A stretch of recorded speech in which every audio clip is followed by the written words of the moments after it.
만일 자기가 알지 못하고 있던 진정한 자기 자신을 알고자 한다면 자신의 엄밀한 골방인 내면으로 들어가 문을 닫아야 합니다. 그러면 거기에서 자기의 가장 위험한 적을 발견하게 될 것이고 얼마 지나지 않아 그 적을 다스리는 법을 터득하게 될 것입니다. 그 적은 다름 아닌 자기 자신이고 그 적을 다스릴 수 있게 되면 자기 자신이 가장 진실한 친구로 또 가장 지혜로운 스승이자 좋은 자로 변한다는 것을 알게 될 것입니다. 자신의 엄밀한 골방은 내면 세계를 말합니다. 예. 자, 수행하시는 분들이 혼자 있는 시간을 가지면서 기도를 하죠. 예, 좌선을 하면서 기도를 합니다. 이런 분들은 다 엄밀한 골방인 내적인 세계로 들어가는 거죠. 자기 내면 속으로 들어가는 겁니다. 외부로 그렇게 나가는 것이 아니죠. 왜? 자기 안에 모든 것이 갖춰져 있기 때문입니다. 우리는 살아오면서 우리는 이 삶을 살기 전에도 수많은 그런 환생 윤회를 했습니다. 그래서 우리 영혼 안에는 내면의 세계에는 지금 우리가 알지 못하는 어마어마하게 많은 그런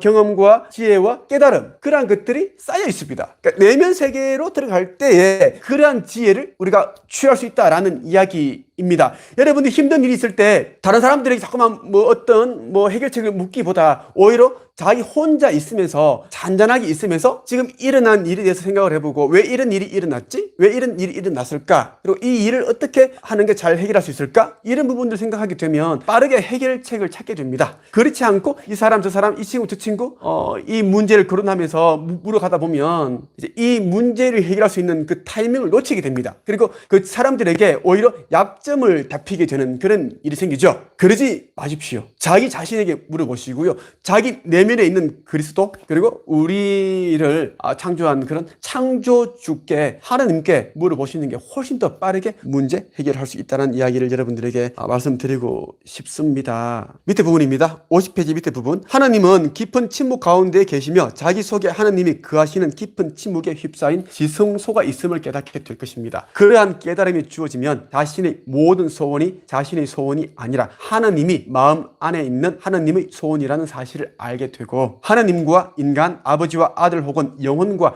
육체 간의 친밀한 관계를 느끼게 됩니다. 우리가 깨달음을 얻게 되면 여러분들이 깨달음의 어떤 그 경지에 올라가게 되면 자신이 소망하는 것, 원하는 그런 것이 본인의 것이 아니라 신이 원하시는 것이다라는 것을 알게 됩니다. 우리 하나님, 이 창조주께서는 우리를 통해서 대리 만족을 하시는 분이시거든요. 그래서 여러분들이 어떤 일을 통해서 기쁨을 얻고 행복감을 얻는다면 이 신께서도 우리 아버지 부모님께서도 행복해하고 하신다라는 것이죠. 그런데 여러분들이 하기 싫은 일을 하면서 괴로워하고 고통스러워하고 슬픈 표정을 짓고 울고 그런다면 우리 신, 이 창조주께서도 우리 하나님께서도 똑같이 괴로워하시고 절망하시고 좌절하시고 안타까워하신다라는 이야기입니다. 그래서 모든 소원이 여러분들이 가지는 모든 소원이 여러분 내면에 있는 그 하나님께서 신께서 가지고 계시는 소원이다 라고 보시면 좋겠어요. 하나님이 원하는 그 소망이 당연히 이루어지지 않을까요? 이루어집니다. 여러분 보십시오. 과거에 제가 전문대 출신인 제가 지금은 250권의 책을 쓰고 1200명 정도의 사람들을, 또 평범한 사람들을 작가를 만들었습니다. 누구보다 평범한 제가, 전문대 출신인 제가 250권의 책을 기획 집필 이렇게 하고 1200명 사람들을 작가를 만들었잖아요. 이런 일이 지금 보면 어마어마한 일이지만 그리고 지금의 저를 보는 사람들은 도사님이니까 당연하시죠. 오랫동안 책을 쓰셨으니까 당연한 거 아닙니까? 그냥 그렇게 이제 가치 없게 그다지 큰 의미를 부여하지 않는 그런 이야기를 하십니다. 하지만 저 같은 경우에는 책 한 권을 쓰기 위해서 7년이라는 세월을 감내를 했습니다. 진짜.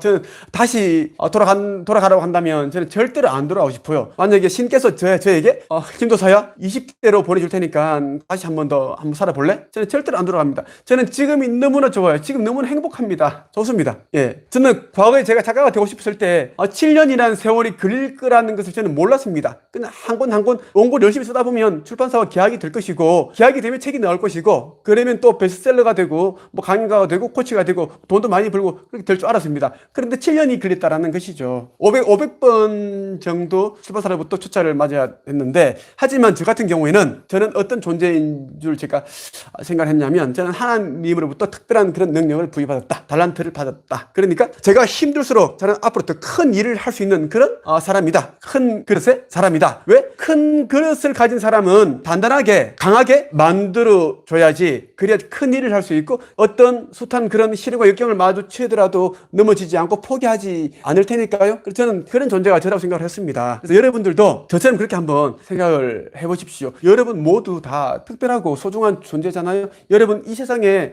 그냥 뭐 할 일 없이 그냥 이 지구상에 태어난 건 아닙니다. 여러분들이 자원해서 이 지구상에 태어난 거예요. 지구는 3차원 세계인데 천상에 있을 때 여러분들이 여러분의 부모님을 선택을 했고 그 형제를 선택을 했고 여러분들이 그 국가와 지역, 도시, 다니게 될 학교들 모든 것들을 선택을 했습니다. 그 선택을 하는 데는 어떤 의미가 목적이 있다라는 것이죠. 그 목적은 정말 하느님의 어떤 소망과 같다라는 이야기입니다. 여러분들은 하나님께서 원하시는 그 일을 하기 위해서 이 세상에 왔다라는 것입니다. 52페이지 볼게요. 이 부분. 야곱은 땅에서부터 하늘에 닿은 사다리에서 하나님의 천사들이 오르내리고 있는 비전을 보았습니다. 그가 보았던 사다리를 오르내리던 천사들은 영적 차원에서 물질 차원으로, 또 물질 차원에서 영적 차원으로 움직이고 있는 하나님의 생각들을 가리킵니다. 비유입니다. 예수가 요단강에서 세례를 받으면서 자기 위에서 하늘이 열리는 것을 보았을 때, 그리고 말씀이 형태를 가진 육신이 되는 위대한 법칙을 깨달았을 때, 그도 야곱과 똑같은 계시를 받은 것입니다. 그는 하나님의 현현 법칙을 깨달았습니다. 현현 법칙, 우주의 법칙을 말하는 거예요. 우리가 어떤 것을 원하고 그것이 이미 이루어졌느라 생생하게 상상을 하고 그 마음속에 내면서 그것을 품는다면 그대로 이루어진다는 이야기, 현현 법칙. 그래서 야곱은 의식 상태를 변화시킴으로써 물질의 형태를 변하게 할 수 있음을 알았습니다. 자, 지금 우리에게 우주의 법칙에 대해서 지금 이 초인 대사께서 지금 이야기를 해주고 계시는 거예요.